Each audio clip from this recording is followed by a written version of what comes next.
Hi, good morning. Today is July 24th and it's a Saturday morning. So this is about, it's right at 9:40 a.m. right now. So, I would like to update you with what's going on in here at the Guava production and the tunnel. And, I hasn't been here for the last two weeks because I'm tied up with so many things in the family and also work, so I didn't have a chance to stop by. So today I stopped by, and there's a lot of progress in here. And so I'd like to walk you around to see what at least you get the update and what's going on here. All right, so let's just come along with me. I'll show you around. Okay, the first thing that I would like to show you is for the cash crop, which is what we call intercropping system. This is what we use, and because it's under the high tunnel, it's a small area that we want to maximize the land use as much as possible.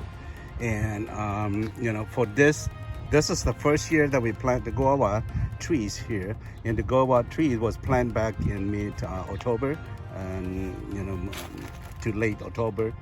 Some of this are planted in mid-October and field because we didn't get the transplant ready, so some plant in the late October of 2020. So now it's July 24th, so which is almost a year old trees here. But the first year actually you don't have any income, because it's usually when you talk about planting permanent crops, then it will take minimum of 3 years to produce. Especially guava, probably the second year we might get some fruit, and and I will show you around some of us here that we plant last October, but now we have fruit because the transplant is a little bit mature compared to those that I have in here. So it's a different one. The difference is the age of the trees, especially when you start the seedling, and then the age of that we keep in the nursery before we transplant into the ground here. So that age, some is a year already, so we plant, we have fruit. Some, it's just about a year, so we don't have the fruit yet. But for sure, the next year we're gonna have fruit. Okay, let's go to the cash crop. Like I said, if a couple video ago, probably somewhere around in April, already mentioned about corn. Corn is not a good cash crop or intercropping. Okay, so for permanent crop, forget about corn. Corn is something that is not suitable. It's not going to work because too much canopy, take too much water, nutrients, and it's hard to control the amount of water or nutrient they need for the tree. So corn is out of so never think about corn. All right, and that's why I took it out, and then I just lay over cover the bed of the beds where the guava trees are. And one of my goals is to keep them to reduce the evaporations, so that's what will help. But later, probably by August, the end of August, we should have wood chip covered everywhere here, and I'll show you that later. But if you follow me, you won't miss any new development under the high tunnel here, right? So okra is just maybe a choice, because I'll show you a little later what it does, right? So okra is good, but the problem is that it's too vigorous too. The bush is a little vigorous, and you have to trim all the time, so it's very labor intensive. And so I would say it's not a good idea unless you really have time, you have worker, and then you can do it. Then it's good because the production is really top. The production is really good. I'll show you the okra later. All right, so and the third one, which is the pumpkins, is amazing. One thing I want you to show the pumpkin. Okay, pumpkins. It's actually I only plant 2 pumpkins here at the beginning of the beds here. which is the water, the drip irrigation system. So it's one plant here, okay, and then I will show you the other plant. I don't want to go too fast. Okay, the other plant is on the dirt beds on to the east, and that's another plant. Okay, so these two plants alone produce over 50 pumpkins, and they average, the weight average from 1.5 pounds to 10 pounds. So, because too many pumpkins, and some are, some good size, others not, but it's just good for a study, for observation. So I really recommend that pumpkin is one of the good cash crop that you can use for, especially for guava under the high tunnel, because what we do here, you don't have any pest issue. And usually if you do out there in the open space, you may have to deal with the pest issue. So under the high tunnel, you don't have to worry about that. So which is good, all right? Okay, so next I'd like to show you about the guava tree. Hey, after it's about 2 weeks ago when I came here, the tree is not quite vigorous as to what they are right now, but it's just only 2 weeks. And when I come back, the tree is so vigorous, it's so big.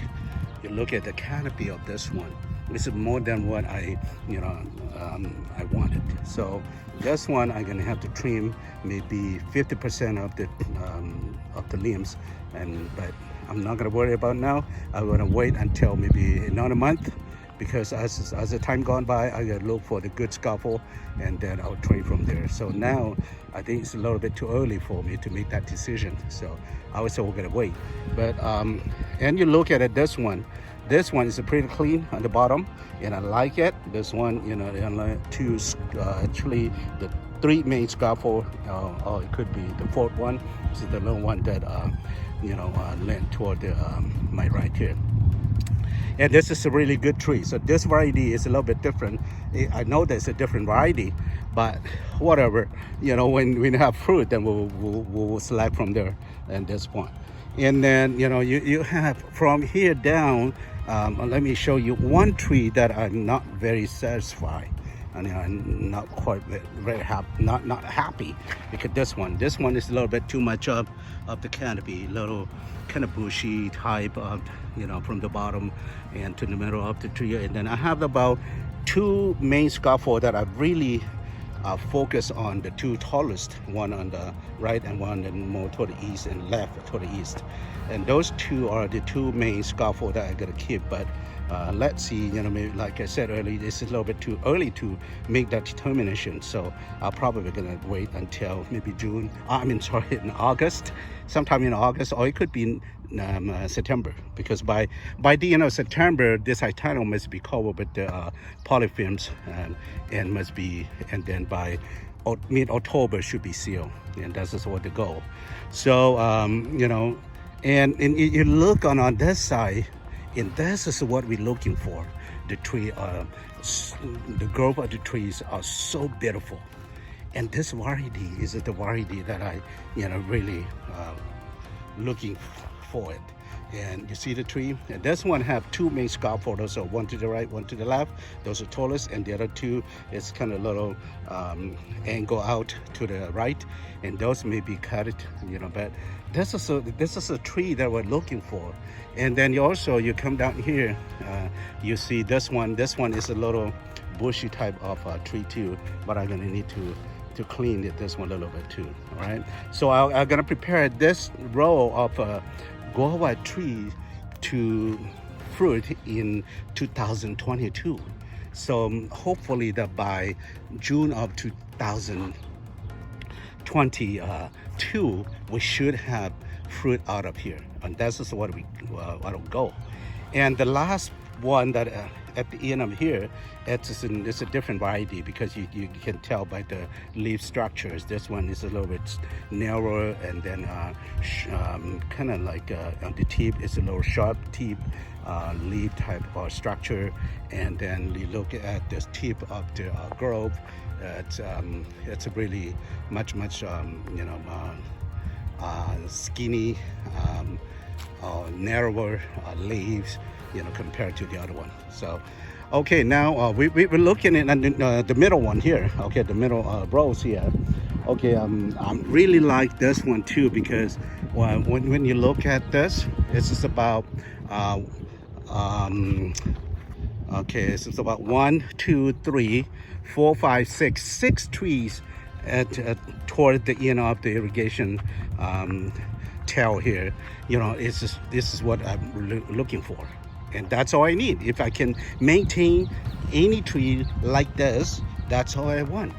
And but because we're still looking at the next 2 years, this tree gonna be grow maybe 10 feet tall, but we have to top it up and then do whatever we can to contain the canopy, as minimize the canopy as much as we can, so maximize the yield of the fruiting. And that by doing that, then we have to limit the scaffolds, and then do something. Maybe we promote after the 3 years, then we'll try to stress. We'll try to reduce the water use a little bit, so we get to stress the tree a little bit, and so we can, in order to produce more, hormone for flowers and fruit. Okay, and then from here up to the head of the irrigation system line, then you're gonna see this is like type of bushy type of trees, which is it's telling me that it's a different variety. So we'll see what's the outcome going to be. But this type of tree is going to need to more pruning, okay, to maintain the canopy that we hope that it will produce the fruit. It's profitable fruit production. Okay, and this one is one of the trees that different from all other trees here, because this one is I know that it's different. This one is totally going to be a different variety. We don't know the variety yet, but I try my best to try to identify. I look all over the guava around the world. So many guava that are special in Sri Lanka, Bangladesh, and Asia, many countries in Asia and South America. And it's hard for me to identify. But whatever, I will wait until we have the fruit, and then from there I will do it. So this might be the tree that we will eliminate it from here, or maybe we can keep. We don't know yet, but we'll wait until we get the fruit. Because I don't like the canopy, I don't like the structure of the plant, because it's too bushy and skinny, scaffold. The plant, can a little bit, and I'm pretty sure I can determine that this tree is going to be a very bushy type of tree. So, probably I need to eliminate this one. But let's wait until we get the fruit, okay? And this is a beautiful trees, especially when I plant. It's about 6-inch tall, small tree that Mr. Farmer Painchar, who gave me. And this tree is very nice, very healthy. The canopy are to what I needed, and this variety we call Thai variety, and this is one that I really focus on too, and hopefully that will produce a good canopy out of this one, and then we'll produce some fruit, and then we'll see what we can do.